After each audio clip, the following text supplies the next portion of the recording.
ಈಗ ದರ್ಶನ್ ಅವರನ್ನ ಏನಿರ್ತಾರೆ, ನಾನು ನಮ್ಮ ಕ್ಯಾಮ್ರಾಮನ್ ಸಿದ್ದು ಅವ್ರಿಗೆ ಹೇಳ್ತೀನಿ, ಜೈಲಿನ ಮುಖ್ಯ ಮುಂಭಾಗದಲ್ಲಿ ಹೈ ಸೆಕ್ಯೂರಿಟಿ ಸೆಲ್ಗಳು ಅಂತ ಕೆಲವೊಂದಿಷ್ಟು ಸೆಲ್ಗಳನ್ನು ಮಾಡಿದ್ದಾರೆ. ಸುಮಾರು 16 ಹೈ ಸೆಕ್ಯೂರಿಟಿ ಸೆಲ್ಗಳು ಇದ್ದಾಗ್ತಿಲ್ಲ. ಹೈ ಸೆಕ್ಯೂರಿಟಿ ಸೆಲ್ಗಳು ಏನಿದ್ದಾವೆ ಆ ಸೆಲ್ಗಳಲ್ಲಿ ದರ್ಶನ ಕಣ್ಣಿನ ಹದ್ದಿನ ಕಣ್ಗಾವಲಾಗಿರ್ಬೋದು. ಸುಮಾರು ಜೈಲಲ್ಲಿ 80ಕ್ಕೂ ಹೆಚ್ಚು CCTVಗಳಿದೆ. ಹೈ ಸೆಕ್ಯೂರಿಟಿ ಸೆಲ್ಗಳಲ್ಲೇ ಸುಮಾರು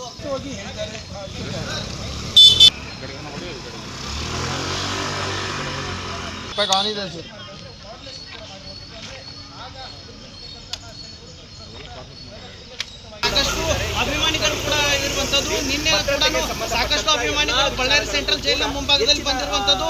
ಹಾಗಾಗಿ ಏನು ಕೆಲವೊಂದಿಷ್ಟು ಅಭಿಮಾನಿಗಳು ಬಂದು ದರ್ಶನ್ ಪರ ಘೋಷಣೆ ಕೊಡುವುದಾಗಿರ್ಬೋದು, ಮತ್ತೆ ಏನು ಕೆಲವು ದರ್ಶನ್ ಅನ್ನ ನೋಡೋಕೆ ಬರ್ತಾ ಇದ್ರು. ಹಾಗಾಗಿ ಇಲ್ಲಿ ಜೈಲಿನ ಸಂಪರ್ಕದ ಕೆಲಸವೂ ಕೂಡ ಆಗಿತ್ತು. ಹಾಗಾಗಿ ಸಾಕಷ್ಟು ಒಂದು ರೀತಿಯಾದಂತಹ ತಯಾರಿಗಳನ್ನ ಅಂದ್ರೆ ಯಾವುದೇ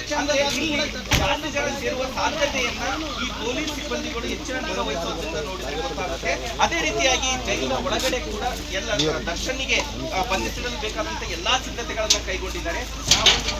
ಏನೇನು ವ್ಯವಹಾರದಿಂದ ಬರುವಂತಹ ಸಾಧ್ಯತೆ ಇದೆ ಅಂತ ಹೇಳಲಾಗ್ತದೆ. ಯಾಕಂತಂದ್ರೆ ಅನಂತಪುರ ಬಹುತೇಕವಾಗಿ ಆಂಧ್ರ ಪ್ರದೇಶದ ಮೂಲಕನೇ ಬರೋದ್ರಿಂದ ಅಲ್ಲಿ ದರ್ಶನ್ ಅಭಿಮಾನಿಗಳು ಕಡಿಮೆ ಇದ್ದಾರೆ. ಅವಾಗ ಕ್ರೌಡ್ ಅಂದ್ರೆ ಅಭಿಮಾನಿಗಳ ಕ್ರೌಡ್ ಕಡಿಮೆ ಇರುತ್ತೆ.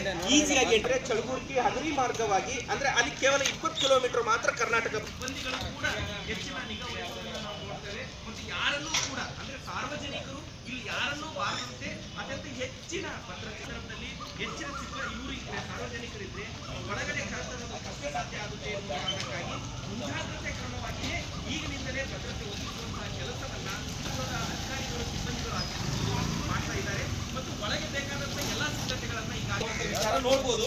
ಇಲ್ಲಿನ ಈ ವೆಹಿಕಲ್ ಹೊರಟಾಗ ಕ್ರೌಡ್ ಆದಂತಹ ಸಂದರ್ಭದಲ್ಲಿ ಸಮಸ್ಯೆಗಳಾಗುತ್ತೆ ಎನ್ನುವ ಕಾರಣಕ್ಕಾಗಿ ಈಗಿನಿಂದಲೇ ಈಗಾಗಲೇ 7:30 ಆಗಿದೆ, 7:20 ಮತ್ತು 9:30 ಒಳಗಡೆ ದರ್ಶನ್ ಬಳ್ಳಾರಿಗೆ ಎಂಟ್ರಿ ಆಗುವಂತ ಸಾಧ್ಯತೆ ಇದೆ. ಮತ್ತು ಸಂಬಂಧಪಟ್ಟ ಪೊಲೀಸ್ ಠಾಣೆಗಳಿಗೂ ಕೂಡ ಸೂಕ್ಷ್ಮವಾಗಿ ಸೂಚನೆ ಕೊಟ್ಟಿದ್ದಾರೆ. ನಿಮ್ಮ ಪರಿ ಎನ್ನುವಂತಹ ವಿಚಾರವನ್ನು ಹೇಳೋದನ್ನ ನಾವು ನೋಡ್ತೇವೆ. ಈಗ ಆಲ್ರೆಡಿ ಒಳಗಡೆ ಕೂಡ ನೋಡಬಹುದು, ಒಳಗಡೆ ಕೂಡ ಸಿಬ್ಬಂದಿಗಳನ್ನು ಕೂಡ ದಾರಿ ಉದ್ದಕ್ಕೂ ಒಳಗಡೆ ಸಿಬ್ಬಂದಿಗಳನ್ನ ನಿಯೋಜಿಸಿದ್ದಾರೆ. ಅಲ್ಲಿ ಒಳಗಡೆ ಕಾರಾಗೃಹದಲ್ಲಿ, ಯಾಕಂದ್ರೆ ಅದೇ ಮಾರ್ಗವಾಗಿ ಕಾರಾಗೃಹದ ಒಳಗಡೆ ಹೋಗ್ತಾ ಇರೋದ್ರಿಂದ ಈ ಎಲ್ಲ ವ್ಯವಸ್ಥೆಯನ್ನ ಮಾಡಿದ್ದಾರೆ. ದಿವ್ಯಾ ಸೆಂಟ್ರಲ್ ಜೈಲ್ ಬಳ್ಳಾರಿ ಏನಂತ ಫೋನ್ ಮಾಡಿದ್ದಾರೆ. ಓಕೆ ಸರ್, ಕಂಟಿನ್ಯೂ ಇಟ್ಕೊಳ್ಳಿ ಸರ್. ಓಕೆ.